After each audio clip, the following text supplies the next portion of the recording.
Welcome to Mahasan media.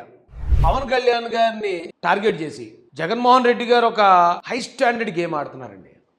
చాలా మందికి అర్థం కాదు ఇది. ఇప్పుడు చాలా మంది పోస్టులు పెడుతున్నారు, పవన్ కళ్యాణ్ వర్సెస్ ప్రొఫెసర్ నాగేశ్వర్. అంటే ప్రొఫెసర్ నాగేశ్వర్ గారిది పవన్ కళ్యాణ్ గారు ఉండే ఫీల్డా? ప్రొఫెసర్ నాగేశ్వర్ గారు పవన్ కళ్యాణ్ గారు ఒకే కేటగిరీకి చెందిన వ్యక్తులా? పవన్ కళ్యాణ్ అంటే స్థాయిల గురించి నేను మాట్లాడను, కానీ వాళ్ళిద్దరికి ఏంటి సంబంధం? ఎందుకు ప్రొఫెసర్ నాగేశ్వర్ వర్సెస్ పవన్ కళ్యాణ్ గారు అని పెడుతున్నారు? ఈ రోజున తెలంగాణ నుంచి కొద్దిమంది వచ్చి మా తెలంగాణ ప్రొఫెసర్ని అంటారా అని పవన్ కళ్యాణ్ గారిని, చంద్రబాబు నాయుడు గారిని, లోకేష్ గారిని నోటికి ఎంత వస్తే అంత మాటలు తిట్టాల్సిన అవసరం ఎందుకు వస్తుందంటే, ఎప్పుడూ లేనిది. అంటే జగన్మోహన్ రెడ్డి గారి హయాంలో ఈ రాష్ట్రం సర్వనాశనం అయిపోయింది. జగన్మోహన్ రెడ్డి గారి హయాంలో ఇక్కడ విద్యావ్యవస్థ నాశనం అయిపోయింది. దళితుల మీద దాడులు జరిగాయి, దళితులు ఉపాధి కోల్పోయారు, ఇక్కడ రాజధాని లేకుండా పోయింది, అన్ని రకాల ధ్వంసం అయిపోయింది. అప్పుడు తెలంగాణలో ఉన్న మా సోదరులకి ఏ రోజు, అంటే ఇప్పుడు మాట్లాడే సోదరులకు చెప్తున్నాను నేను, ఎందుకే ఒరిజినల్గా హార్ట్ఫుల్గా ఉండే తెలంగాణ సోదరులు చాలామంది ఉన్నారు. వాళ్ళందరూ మేము ఎప్పుడు హైదరాబాద్ వెళ్ళినా బాధపడేవారు. అన్నా మీ రాష్ట్రం అలాగ అయిపోతుంటే బాధేస్తుందన్న, ఎంత కదన్నా మనం అన్నదమ్ములం కదా, ఏంటన్నా పరిస్థితి అలా ఉందని చెప్పి నిజమైన తెలంగాణ వాళ్ళు కష్టానికి చలిస్తారండి. తెలంగాణ వాళ్ళు వాళ్ళ దగ్గర ఉన్న గొప్ప క్వాలిటీ ఏంటంటే వాళ్ళ కష్టాలు తెలిసిన వ్యక్తులు కాబట్టి.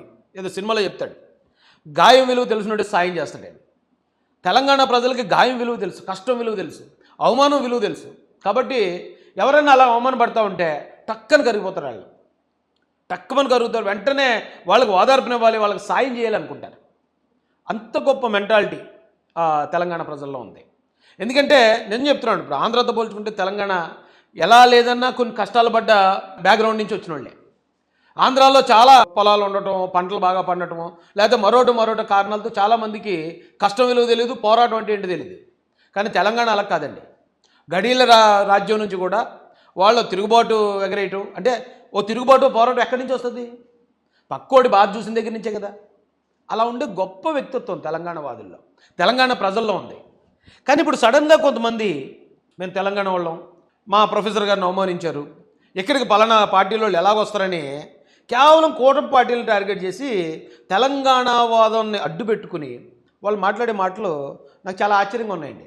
కానీ పవన్ కళ్యాణ్ అండ్ ప్రేమ్ దాచి మీకు చెప్తున్నావు, హెచ్చరిస్తున్నావు, బిడ్డ తెలంగాణ మీ గడ్డ మీద ఉన్నావు, ఇదే గడ్డ మీద చెప్తున్నావు, మా రక్తంలో ఉంది తెలంగాణ, మా నాయకత్వం తెలంగాణ, మా గుండె తెలంగాణ, మా ఊపి తెలంగాణ బతుకు రాడకూడగా ఇక్కడనే ఉంటున్నారా రే? నిన్న మాట్లాడిన నాకు ఎవరు వచ్చినా సరే ఇక్కడనే ఉంటున్నారండి. జై తెలంగాణ, తెలంగాణ అమరవీరులకు జోహార్లు. ఇప్పుడు నేను తెలంగాణ కోసం తెలంగాణలో జరిగిన కొన్ని దాడులు, అప్పట్లో జరిగిన దాడులు, ప్రణయ్ మర్డర్ కానీ, లేదా అంతకుముందు మధుకర్ని మర్డర్ చేసినప్పుడు కానీ, లేదా వరంగల్లో చిన్నారి 14 సంవత్సరాల ఆడపిల్లని ఒక సైకో మానభంగం చేసిన నేను కూడా స్పందించిన, నేను పోరాడినండి, నేను అక్కడికి వచ్చి కేసులు కూడా పెట్టించుకున్నాను. ఖచ్చితంగా మనదంతా తెలుగు జాతి, ఒకటి కష్టంతో ఒకటి స్పందించి తీరాలి, తప్పదు. అయితే ఇప్పుడు స్పందించేవాళ్ళు, ఇప్పుడు ఎవరైతే కూటమిని టార్గెట్ చేసి మాట్లాడుతున్నారో, ఎవరైతే ప్రొఫెసర్ నాగేశ్వర్ గారు మా ఊడని ఓన్ చేసుకుని పవన్ కళ్యాణ్ గారిని, లోకేష్ గారిని, చంద్రబాబు నాయుడు గారిని బూతులు పెడుతున్నారు అన్న, మీరంతా గత 5 సంవత్సరాలు ఏమయ్యారు? గత 5 సంవత్సరాల్లో ఎంతగానో ఎక్కువ కష్టాలు పడ్డాం కదా మేము. ఈవేళ ప్రొఫెసర్ నాగేశ్వర్ గారి మీద కనీసం కేసు పెట్టలేదు, అరెస్ట్ చేయలేదు. కానీ గత ప్రభుత్వంలో పోరాడినందుకు ఎందుకు నేనే ఎగ్జాంపుల్, 30 కేసులు పెట్టారు నా మీద, రౌడీ షీట్ ఓపెన్ చేశారు, నన్ను తీసుకెళ్ళి జైల్లో పాడేశారు. నేను మీ తెలుగుండే కదా, నేను మీ తమ్ముడే కదా. ఆ రోజు ఎందుకు స్పందించలేదు? ఆ రోజు జగన్మోహన్ రెడ్డి గారి మీద స్పందించిన ఏ ఒక్కరు ఈరోజు కూటమి మీద స్పందించడానికి మీకు అర్హత లేదన్న, నిజంగా చెప్పాలంటే. ఎందుకంటే అవేళ చాలా కష్టాలు పడ్డాం మేము. కష్టాలు పడినప్పుడు మీరు అరే మా పక్క రాష్ట్రం మా తెలుగుడు అనే భావన అప్పుడు మీరు మాట్లాడకుండా, ఇప్పుడు సడన్గా కూటమి ప్రభుత్వం వైఫల్యాలను, లేకపోతే కూటమి ప్రభుత్వాన్ని టార్గెట్ చేసో మాట్లాడుతూ ఉంటే, ఆ మాట్లాడే 10 మంది ఎవరైతే ఉన్నారో ఖచ్చితంగా మీరు జగన్ గారికి మేలు చేయడానికి మాట్లాడుతున్నారని అనిపిస్తుంది మాకు. అయితే జగన్ గారు ఆ స్థాయి స్ట్రాటజీలు చేస్తాడు. ఆయన ఇక్కడ ఎవరు మాట్లాడడానికి ధైర్యం చేయట్లేదండి. ఇక్కడ వైసీపీ నాయకులు అందరూ రప్ప బ్యాచ్లు కానీ, గంజాయి బ్యాచ్లు కానీ, గతంలో రెచ్చిపోయిన వైసీపీ వాళ్ళు కానీ అందరూ చెప్పబడిపోయారు రెడ్ బుక్ దయ వల్ల. ఇక్కడ ఎవరు బయటకు వచ్చి రోడ్ల మీదకి వచ్చి విధ్వంసాలు సృష్టిస్తాం, రప్ప నరికేస్తాం అనే దమ్ము ఎవరికి లేదు. ఇక్కడ అందరూ చట్టానికి లోబడి బతకాల్సిందే, ఎవడైనా సరే రూల్స్ పాటించాల్సిందే. ఇలా ఉంది ఇక్కడ సిచ్యువేషన్ అని జగన్మోహన్ రెడ్డి గారు ఒక టీంని తెలంగాణలో తయారు చేయడానికి ఎక్కువ టైం ఏం పట్టదండి, చాలా సింపుల్గా తయారు చేయగలడు. ఆయన తయారు చేయగలడు. మళ్ళీ అక్కడ జగన్ గారికి ఉన్న మరొక ప్లస్ పాయింట్ ఏంటంటే, చంద్రబాబు నాయుడు గారు, పవన్ కళ్యాణ్ గారి నివాస గృహాలు అక్కడ ఉండటం. వీళ్ళు ఇక్కడ ఉన్నారు కాబట్టి వీళ్ళని ఇలా కొద్దిమంది నా స్నేహితులతోనో లేకపోతే ఏదో సంథింగ్ ఆయనకి సంబంధాలు ఉన్న వాళ్ళతో గట్టిగా తిట్టించి ఒకవేళ ఎవరైనా ఏమనంటే తెలంగాణ ఆంధ్ర ఫీలింగ్ తీసుకొద్దామనే ప్రయత్నం జగన్మోహన్ రెడ్డి గారు చేసుంటారా?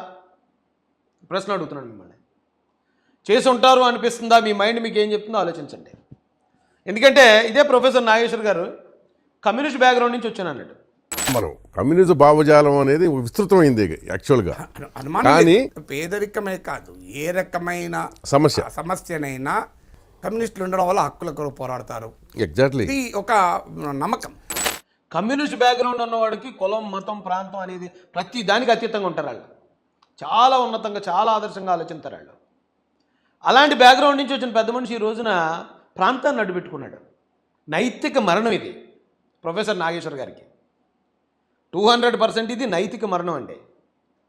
ఎందుకంటే ఒక విప్లవవాది, ఒక కామ్రేడ్ ఇలా ఒక సమస్య, ఒక లేని మాటని ఒక అభూత కల్పన చేసి ఒక పుకారు పుట్టించి, ఏమంటే ప్రొఫెసర్ గారు మీరు పలానా పుకారు పుట్టించారు, అయినా మీరు వెనక్కి తీసుకున్నానన్నారు కాబట్టి మీ మీద కేసు కూడా మేము పెట్టట్లేదు, ఈ గవర్నమెంట్ మీ మీద ఎటువంటి యాక్షన్ తీసుకోవట్లేదని ఈ ప్రభుత్వం ఎంతో గొప్ప మనసుతో చెప్పిన తర్వాత, ఏమండి తప్పు మీదయిన తర్వాత, మిమ్మల్ని క్షమించామని వాళ్ళు చెప్పిన తర్వాత ఆంధ్ర తెలంగాణ ఫీలింగ్ రెచ్చగొట్టడం ఎంతవరకు న్యాయం సార్? అది ఇప్పుడేం తప్పలేదు. ఇప్పుడు రాజకీయాలు అంటేనే ఒకడు కులాన్ని వాడుకుంటాడండి, ఆయన ఏమనంటే నా కులాన్ని దూషించావు అంటాడు. ఒకడు మతాన్ని వాడుకుంటాడు, ఆయన ఏమనంటే నా మతానికి నా ధర్మానికి నువ్వు చెడు తెచ్చావు అంటాడు. మరొకడు మతాలను వాడుకునే వాళ్ళు అన్ని మతాల్లోనూ ఉన్నారు. ఇప్పుడు మీరు మరి ప్రొఫెసర్గా జర్నలిస్ట్గా ఉండి మీరు ప్రాంతాన్ని వాడుకుంటున్నారు. వాళ్ళకి మీకు ఏం తేడా ఉంది? మీరు ఎంతో అభ్యుదయవాదులు కదా, అభ్యుదయవాదులు అయ్యి ఉండి కూడా ఈ రోజున మీరు మాటలు, నేను చాలా మాటలు చూశాను. మీరు నన్ను ఇలా టార్గెట్ చేయకండి, తెలంగాణ వాళ్ళు నా చేతుల్లో కూడా ఉండదు, తెలంగాణ వాదులు కోపం వస్తుంది, మీరు నన్ను ఇలా టార్గెట్ చేస్తే అంటే పక్క రాష్ట్రంలో ఉండి ఆ రాజకీయాలతో సంబంధం, ఆ రాజకీయాల మీద విశ్లేషణలు కాకుండా ఆంధ్ర రాజకీయాల మీద లేని పుకార్లు మీరు పుట్టించారు. మీ మీద ఎవరైనా ఒకవేళ చట్టపరమైన చర్యలు తీసుకోవాలంటే ప్రాంతం కార్డు అడ్డు పెట్టుకుంటారా? రేపు పొద్దునగా మీరు ఇదే అలవాటు చేశారనుకోండి, ఇక్కడ నేరాలు చేసిన ప్రతి ఒక్కడు అక్కడికి వచ్చి ఆధార్ కార్డులు మార్చేసుకుని నేను తెలంగాణ ఉండి అంటాడు. ఇక్కడ నేరస్తులు అక్కడికి వచ్చేస్తారు. అప్పుడు పరిస్థితి ఎలా ఉంటుంది ఒకసారి ఆలోచించి చూడండి.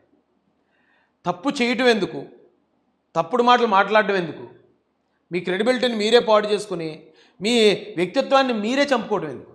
చచ్చా, ఇదేం కరెక్ట్గా లేదండి.